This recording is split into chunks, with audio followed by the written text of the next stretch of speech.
Marcus Cole pressed his back against the cold rock and tried to slow his breathing down so the enemy would not hear him in the darkness of the cave. His leg was bleeding badly, and every step he had taken to get this far had sent sharp pain shooting through his entire body, but he could not stop now because stopping meant dying, and Marcus had not survived 20 years of war just to die alone in some forgotten hole on a planet nobody back home had ever heard of. He was 42 years old, and his body felt every single one of those years as he crouched there in the shadows, listening to the sounds of Vethrani soldiers searching for survivors above him.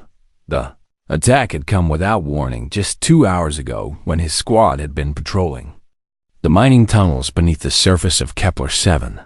The Vethrani had known exactly where to find them, which meant someone had given away their position, and now every single member of his unit was dead. Except for him, Private Chun had been the first to fall when the plasma bolt had taken off his head. Before he could even raise his weapon, Sergeant Williams had lasted longer, screaming orders and firing back until 3 Vethrani warriors had overwhelmed her position. The youngest member of the squad, a 19-year-old kid named Torres, who had only been on the planet for 2 weeks, had tried to run and made it maybe 30 feet before they cut him down. Marcus had only survived because the explosion that killed the rest of his fire team had also collapsed part of the tunnel and sent him tumbling down into a deeper section of the cave system that the Vethrani had not mapped yet. Now he was alone and wounded and lost somewhere beneath the surface with no way to call for help because his communications equipment had been destroyed in the blast. He reached down and tightened the strip of cloth he had torn from his uniform and wrapped around his leg wound. The bleeding had slowed but not stopped, and he knew that if he did not find proper medical supplies, soon he would eventually bleed out or get an infection that would kill him, just as surely as a Vethrani weapon. But there was nothing he could do about that right now, so he pushed the thought aside and focused on the more immediate problem of staying alive long enough to worry about later. Marcus had been a soldier for most of his adult life, and he had learned a long time ago that the only way to survive impossible situations was to break them down into smaller pieces and handle them one at a time. Right now, the first piece was simple, and that was to keep moving deeper into the caves and put as much distance between himself and the Vethrani search parties as possible.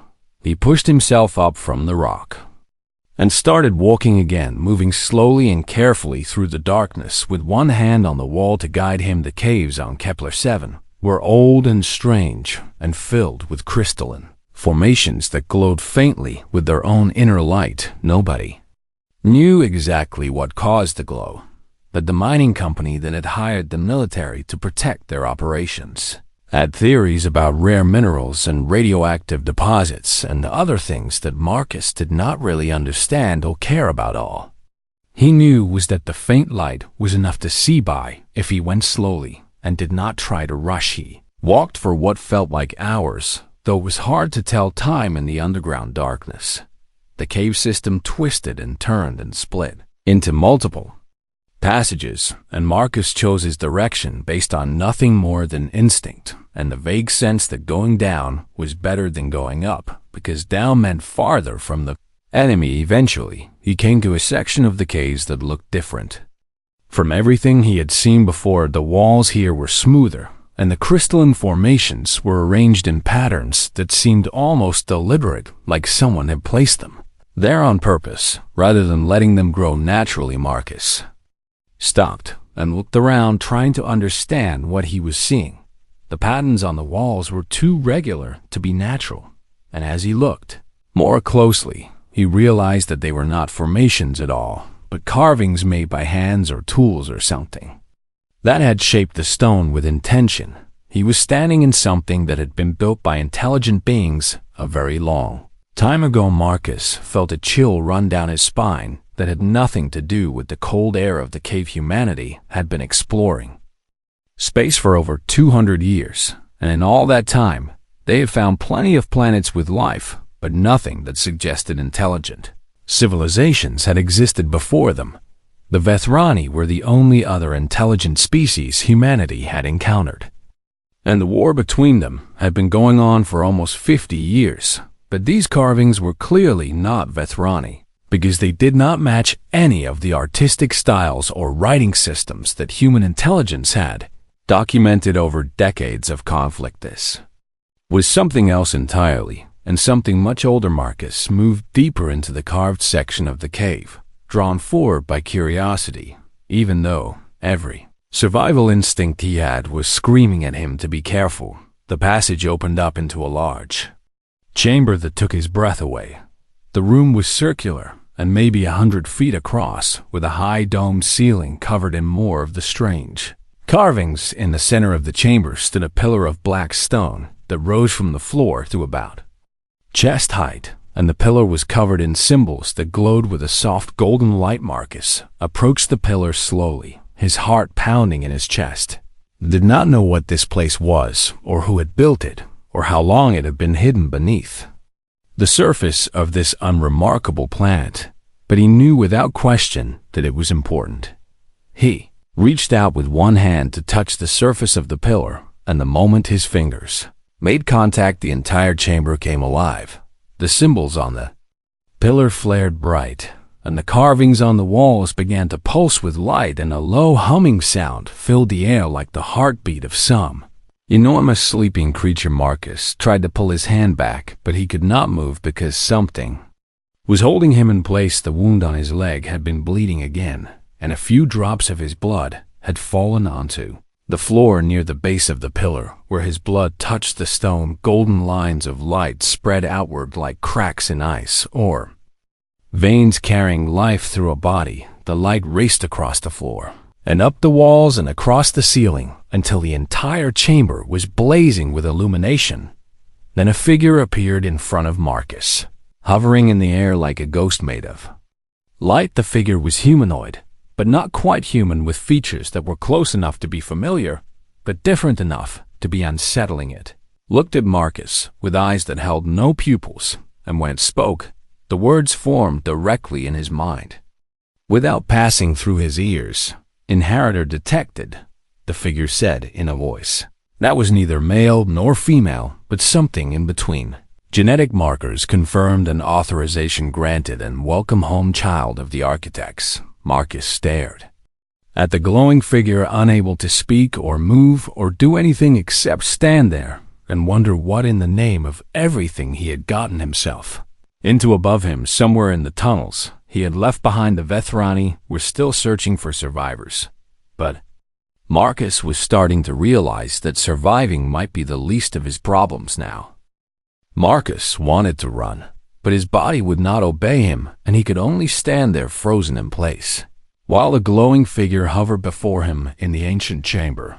The golden light from the walls was so bright now that he had to squint just to keep his eyes open, and the humming sound had grown louder until it seemed to vibrate through his bones. "Who are you?" Marcus finally managed to ask, his voice coming out rough and unsteady. "What is this place, and what do you mean by inheritor?" The figure tilted its head in a gesture that seemed almost curious, like a scientist examining an interesting specimen.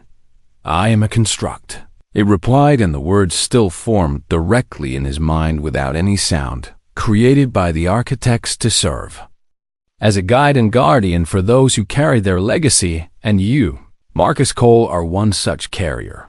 Marcus shook his head because none of this made any sense to him. Was a soldier, and not even a particularly special one, just a man who had managed to stay alive longer than most in a war that seemed to have no end. There was nothing remarkable about his bloodline, as far as he knew, because his parents had been factory workers on Earth, and their parents had been farmers, and the family history went back generations without a single notable achievement. "You have the wrong person," Marcus said. "I am just a sergeant in the infantry, and there is nothing special about me or my blood or anything else." The construct made a sound that might have been laughter if it had been capable of emotion. "Your species has forgotten so much," it said.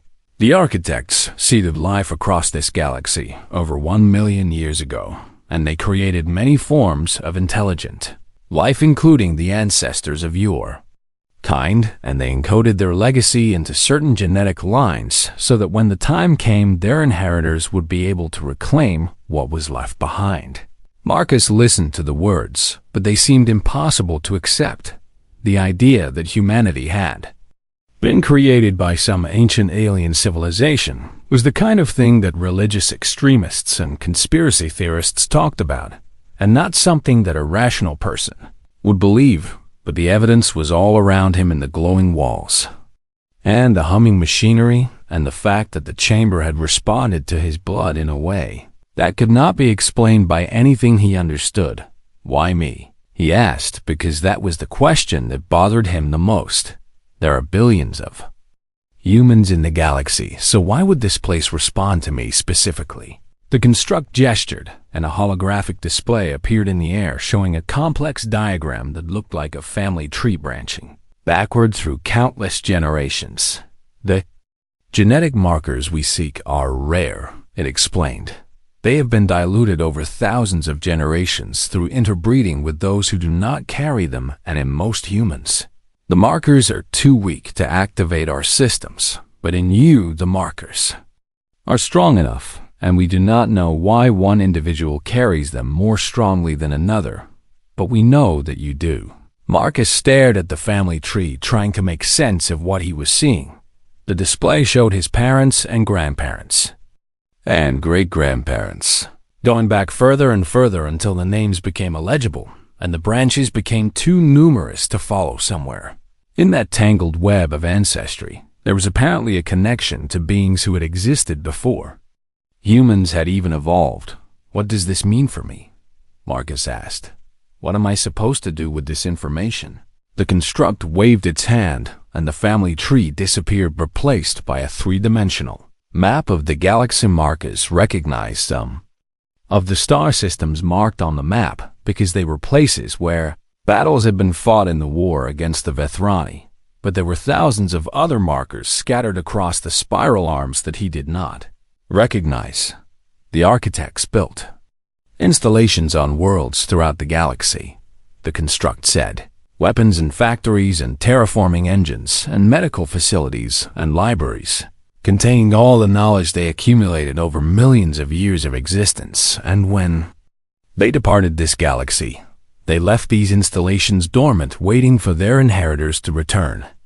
The map zoomed in on one particular marker, and Marcus realized with a shock that it was Kepler 7, and the marker was exactly where he was standing. Right now, this installation is a command hub, the construct continued. From here, an authorized inheritor can access and control thousands of other installations across hundreds of light years, and you, Marcus Cole, now have that authorization. Marcus felt dizzy, and he was not sure if it was from blood loss or from the weight of what he was being told. Had come into this cave expecting to die, and instead, he was being told that he had inherited an empire of ancient technology that made everything humanity had ever built look like children's toys. The Vethrani, Marcus said, suddenly remembering the enemy that was still hunting him somewhere above. Do they know about this place, and is that why they are here? The construct's expression shifted to something that might have been concern. The Vethrani were also created by the architects, it said, but they were designed to serve and not to rule, and their genetic markers give them access to some systems but not to command functions like this one. And they have been searching for a true inheritor for many centuries because they believe that finding one will legitimize their claim to the architect legacy. Marcus understood immediately what that meant if the Vethrani found out that a human had activated this command hub. They would either try to kill him or try to capture him, and neither option was appealing. Can you help me get out of here? He asked the construct. Can you give me weapons or transportation or anything that would help me survive? The construct nodded, and another holographic display appeared showing a detailed map of the cave system. There are defense systems built into this installation that can protect you from the Vethrani forces above, it said. And there's a transport pod that can take you to the surface at a location far from their current position. But I must warn you that once you leave this chamber, you will be marked. Marked, Marcus repeated, not understanding the architect systems. Across the galaxy will recognize you now, the construct explained. They will respond to your presence and your commands, and this will make you valuable to many factions who wish to control the legacy, and it will also make you a target for those who fear what you represent.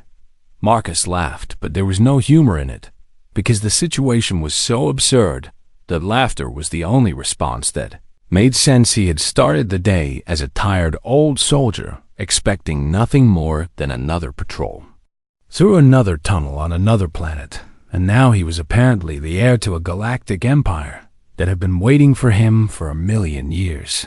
I do not want to be an emperor, he said to the construct. I just want to survive and maybe find a way to end this war so that people stop dying. The construct regarded him with something that might have been approval. That is precisely the attitude the architects hoped their inheritors would have, it said.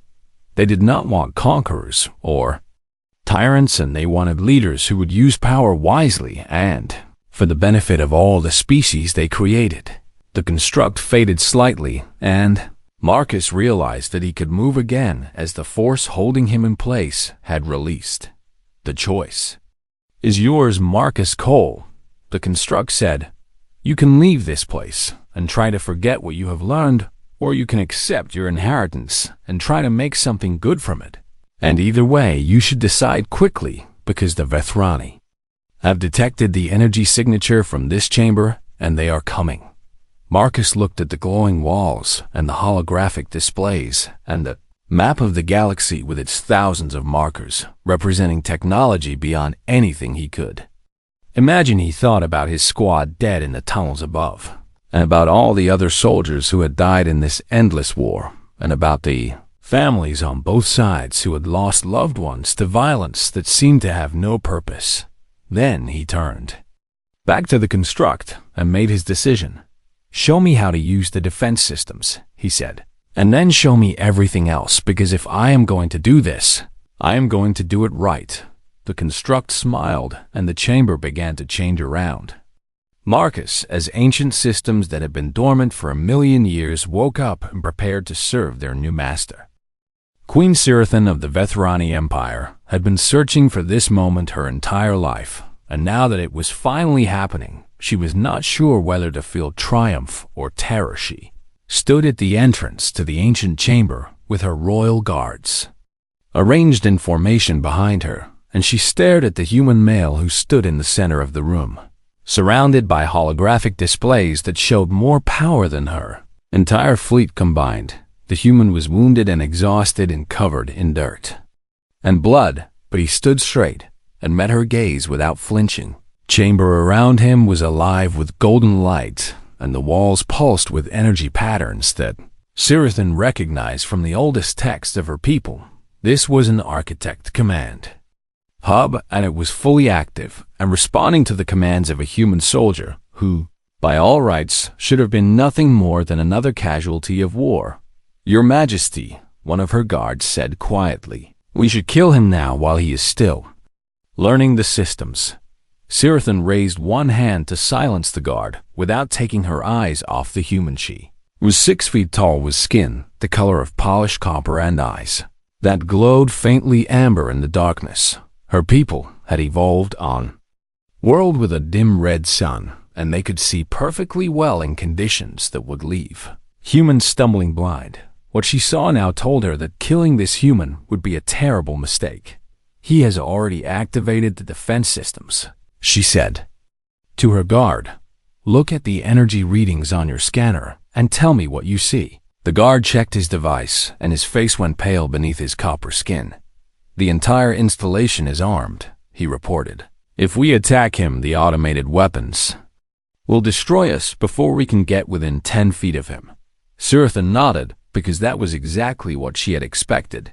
Architects had built their installations to protect their inheritors, and no amount of Vethrani military might would be able to overcome defenses that had been designed by beings who were ancient when her species was still learning to use fire, but there was another reason why killing the human would be a mistake, and it was a reason that went far beyond immediate military concerns. The Vethrani had conquered dozens of worlds and subjugated billions of beings, and they had done it all in the name of the architect. The legacy, her ancestors, had found fragments of architect technology scattered across the galaxy, and they had used those fragments to build weapons and ships and medical devices that gave them advantages over every other species they encountered. But the fragments were just that, and they were broken pieces of something much larger, and the Vethrani had never been able to access the true power of the architect systems because they lacked the genetic authorization for generations. Her people had searched for a way to gain that authorization. Some had tried to modify their own genetic code, but the results had been disasters that killed thousands. Others had searched for individuals among the servant races who might carry the right markers, but they had found nothing. The prevailing theory among Vethrani scientists was that the inheritor bloodlines had died out long ago, leaving the architect legacy permanently locked away, and now a human soldier had stumbled into a command hub and activated it. With nothing more than a few drops of his blood, Sirathan understood immediately what this meant for her empire.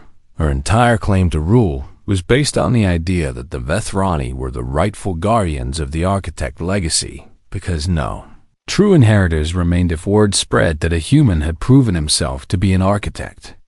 Ere then, everything would change. Some of the great houses that supported her would demand the human's death to preserve the status quo. Others would switch their allegiance to him because the religious texts of her people were very clear about the authority of true inheritors. Her coalition would fracture, and the civil war that followed would make the conflict with humanity look like a minor border dispute. Sirathan had not become queen by being foolish or impulsive. She had fought and schemed and manipulated her way to power over decades, and she had held on to that power by being smarter and more ruthless than everyone who opposed her.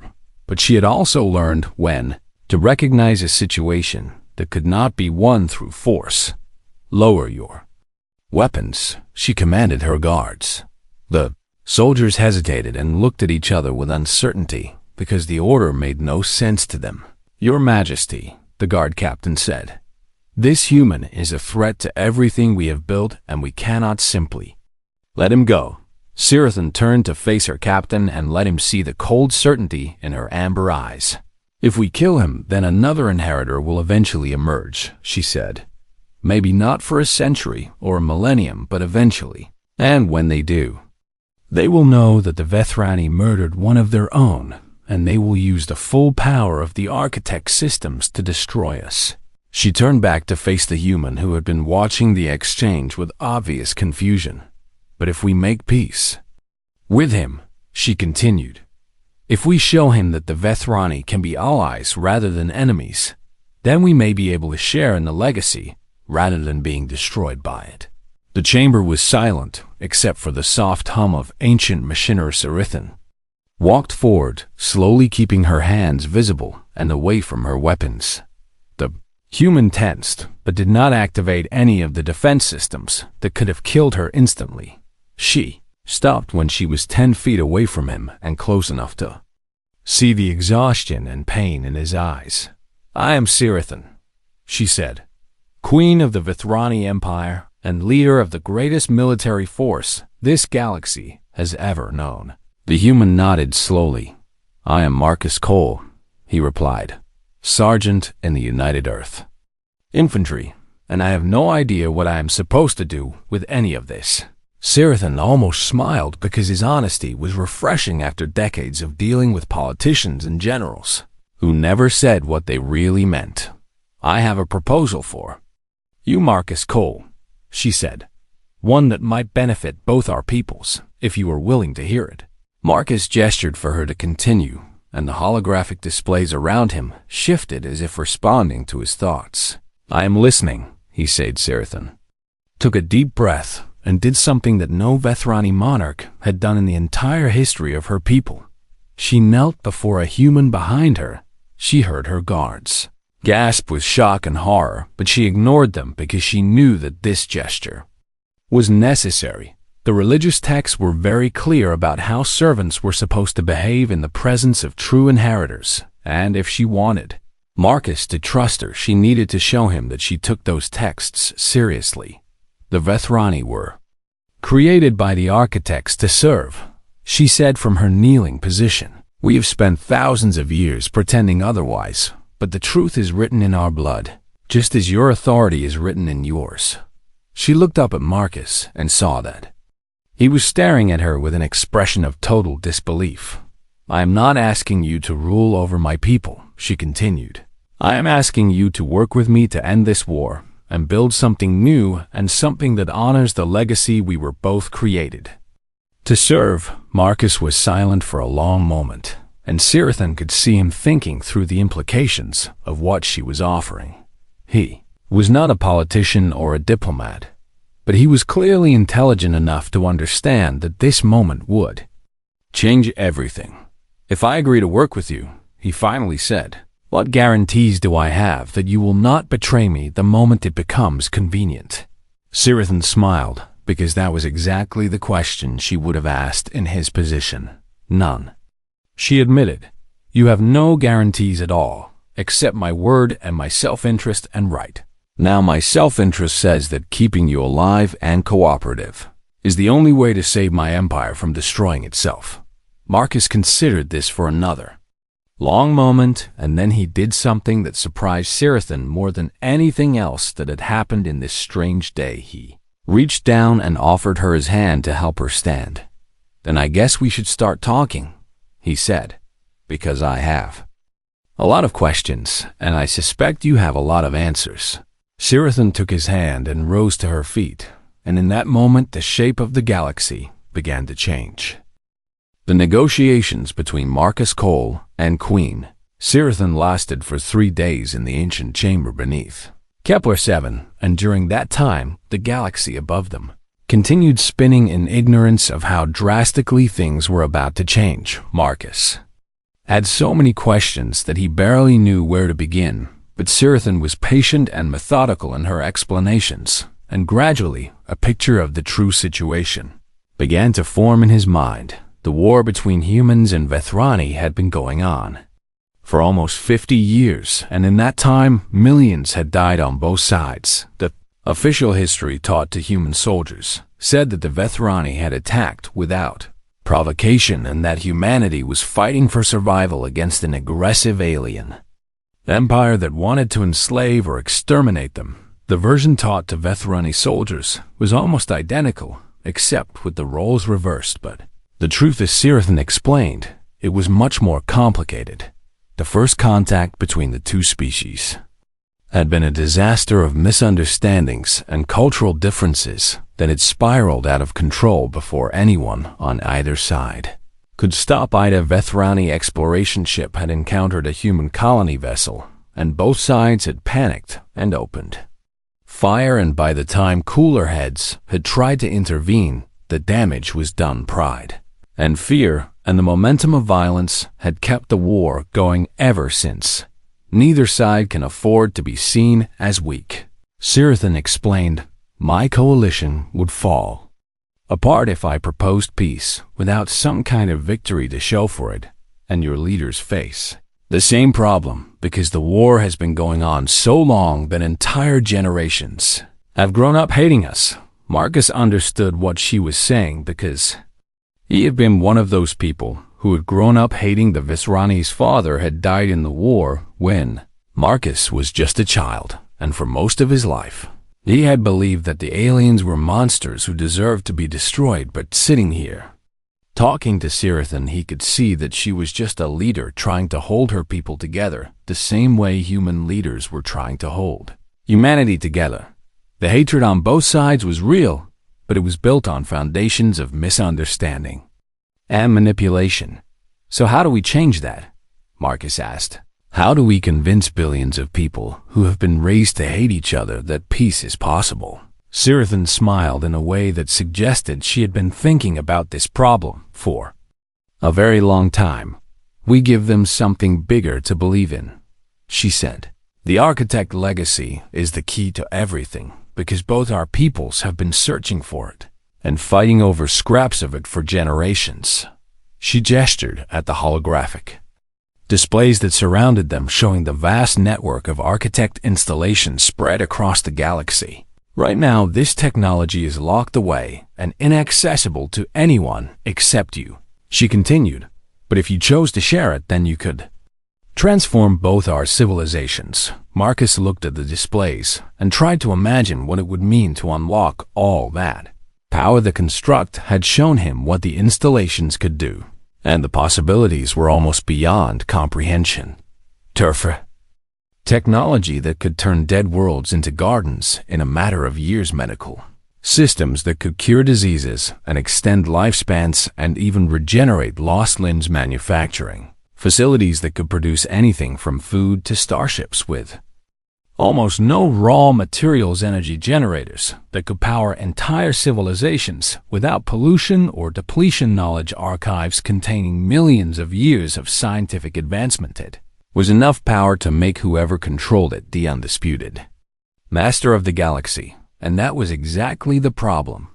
If I unlock all of this for humanity, Marcus said, slowly working through the logic, then the Vethrani will see it as a threat, and the war will escalate until one side destroys the other.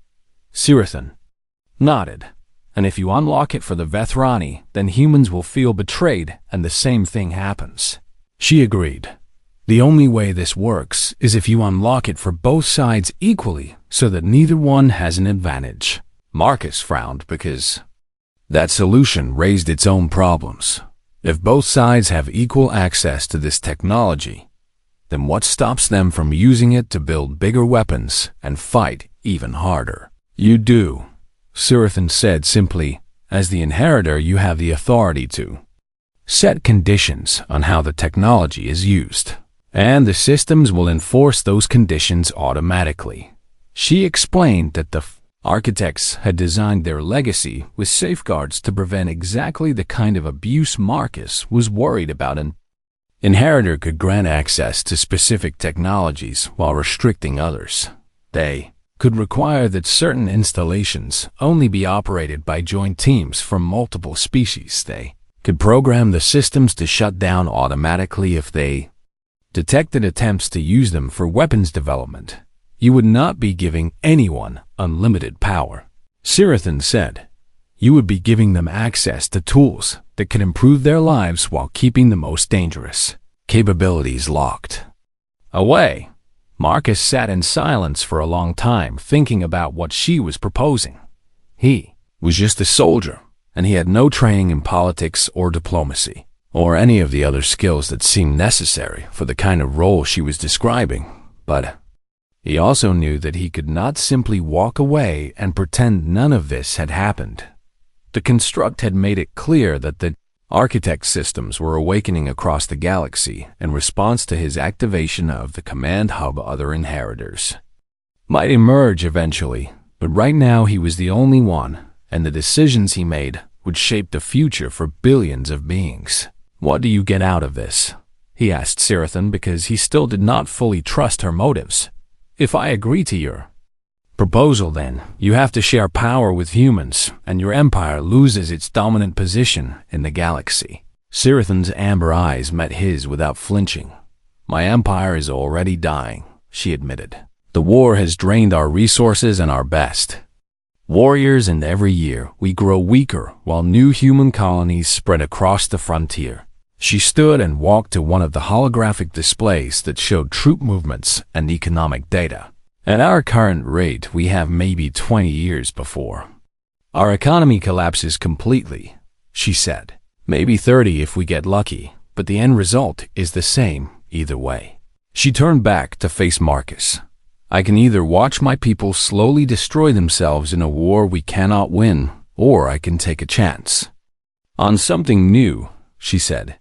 Sharing power with humans is not my first choice, but it is better than extinction.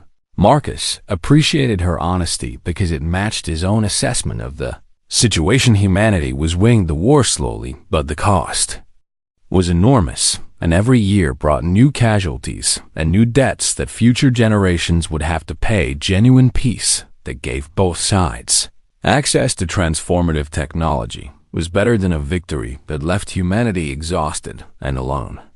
In a hostile galaxy, "All right," Marcus said finally. "I will try this your way, but I have conditions of my own."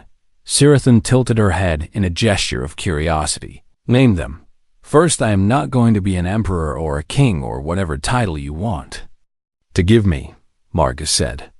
"I will control the command hub and set the rules for how the technology is shared, but I am not going to rule over anyone." "Acceptable," Sirathan agreed.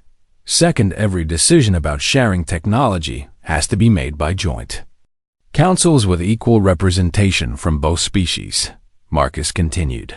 "I will break ties if necessary, but I am not going to make unilateral choices that affect billions of people."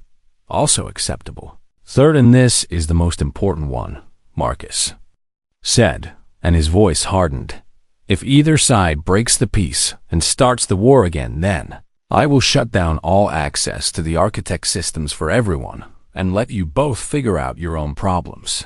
Sirathan was silent for a moment, and Marcus could see her calculating whether she could live with that condition. Finally, she nodded. "Agreed," she said. "Those terms are harsh but fair." Marcus stood and extended his hand in the human gesture of agreement. Sirathan took it, and her grip was strong and warm, and for the first time since he had stumbled into this chamber, Marcus felt something that might have been hope. "Then let us go tell our peoples that the war is over," he said, "and hope they do not kill both of us for it." Sirathan laughed, and it was the first genuine laugh Marcus had heard from her. "That," she said, "is a very real possibility." The first 5 years after the announcement of the peace accord were the hardest years of Marcus Cole's life, and there were many times when he wondered if he had made a terrible mistake. Human politicians called him a traitor who had sold out his species to the Anemevathrani nobles, called Sirathan a heretic who had betrayed the sacred traditions of her people. 3. Assassination attempts targeted Marcus in the first year alone, and 2 more targeted Sirathan, and only the protection of the architect defense systems kept both of them alive. But they had expected resistance, and they had planned for it. The key was to show results quickly enough that ordinary people on both sides could see the benefits of peace before the voices of hatred could drown out everything else. Marcus started with medical technology because that was the area where he could help the most people the fastest. He authorized joint human Vethrani teams to operate the architect medical facilities, and within months, they were curing diseases that had plagued both species for generations. Cancer disappeared almost overnight. Genetic disorders that had caused suffering for millions of families were corrected with simple treatments. Wounded veterans from both sides of the war, who had been told they would never walk again or see again or hold their children again, found themselves whole and healthy. The images of human and Vethrani doctors working side by side to heal patients spread across the communications networks of both civilizations. Parents who had lost hope watched their sick children recover, and they did not care whether the doctors who saved them had copper skin or pink skin. Soldiers who had spent years trying to kill each other found themselves sharing meals in medical facility cafeterias and swapping stories about battles they had both survived. It was not instant friendship, but it was a start. The terraforming came next, and Marcus authorized projects on dead worlds that sat in the neutral zone between human and Vethrani space. These worlds would belong to neither side, but would be governed by joint councils with equal representation. First colonists who settled on the new worlds were volunteers from both species and people who were willing to take a chance on something unprecedented. They faced enormous challenges because humans and Vethrani had different environmental needs and different cultural expectations and different ideas about everything from architecture to cuisine, but they also found that they had more in common than they had expected. Both species valued family, and both species told stories, and both species dreamed of better futures for their children. The mixed settlements that grew up on the terraformed worlds were strange and chaotic, and wonderful children learned to speak both languages and played games that blended traditions from both cultures. Markets sold food that combined human and Vethrani ingredients in ways that would have seemed impossible. A generation earlier, artists created works that drew on the aesthetic traditions of both species, and musicians composed songs that merged different harmonic systems into something entirely new. Not everyone was happy with these developments, of course. Hardliners on both sides continued to agitate for war, and they found audiences among those who had lost too much to ever forgive. There were protests and riots and occasional acts of violence that threatened to derail everything Marcus and Sirathan were trying to build, but the momentum was shifting. Every year brought more people who had grown up in the peace and who could not remember the war. Every year the voices calling for hatred grew older and fewer, while the voices calling for cooperation grew younger and louder. Marcus watched these changes from the command hub on Kepler 7, where he had made his home. He could have lived anywhere in the galaxy, and he could have surrounded himself with luxury and servants and all the trappings of power, but he chose to stay in the chamber where everything had begun. The construct was his constant companion, and it taught him more about the architects with each passing year. He learned that they had faced similar challenges in their own history, and that they had nearly destroyed themselves more than once before finally learning to live in peace. He learned that they had created many species, not just humans and Vethrani, but dozens of others scattered across the galaxy. Some of those species had thrived, while others had destroyed themselves, and still others had evolved in directions the architects had never anticipated. He learned that the architects had eventually transcended physical existence entirely and had moved on to a plane of being that Marcus could not even begin to understand. But before they left, they had seeded the galaxy with their legacy in the hope that their children would one day follow them. Marcus did not know if humans and Vethrani would ever reach that level of development. He suspected that it would take millions of years and countless generations, and that the path would be full of setbacks and failures. But for the first time in human history, the possibility existed, and that was enough. In his final years, Marcus returned, often to the exact spot where his blood had first touched the floor and activated the chamber. His body was old now, despite the architect medical technology that had extended his life far beyond normal human limits. He had lived to see grandchildren born on the mixed colonies and great-grandchildren who thought of the war as ancient history. Queen Sirathan had died a decade earlier, surrounded by family and friends from both species, and Marcus had spoken at her funeral in both languages. She had been a conqueror and a schemer and a politician who never stopped calculating angles and advantages. But she had also been his partner in building something that mattered. Marcus missed her more than he had expected. Construct appeared beside him, as it always did when he visited this spot. "You are thinking about the past," it observed. "I am thinking about everything," Marcus replied. "About what we have built and what we might have done differently, and what will happen after I am gone." The construct was silent for a moment. "Do you regret accepting the inheritance?" it asked. Marcus considered the question carefully. He thought about the squad members who had died in the tunnels above this chamber, and about all the other soldiers on both sides who had never gotten the chance to see PC. He thought about the assassination attempts and the protests and the endless political battles that had consumed most of his life. He thought about the children playing in the streets of the mixed colonies, and about the diseases that no longer killed, and about the dead worlds that were now green and blue and full of life. "No," he said finally, "I do not regret it." "Then you have done what the architects hoped," the construct said. "You have used the inheritance wisely." Marcus smiled and leaned back against the pillar that had changed his life so many years ago. "I did not do it alone," he said. "I could not have done any of it alone." He closed his eyes and listened to the hum of the ancient machinery around him. Outside the chamber, the galaxy continued turning, and humans and Lethrani continued building their shared future. There would be more challenges ahead, because there always were, but Marcus Cole had done his part, and now it was time for the next generation to take over. He had been just a human soldier once upon a time, and somehow that had been exactly enough.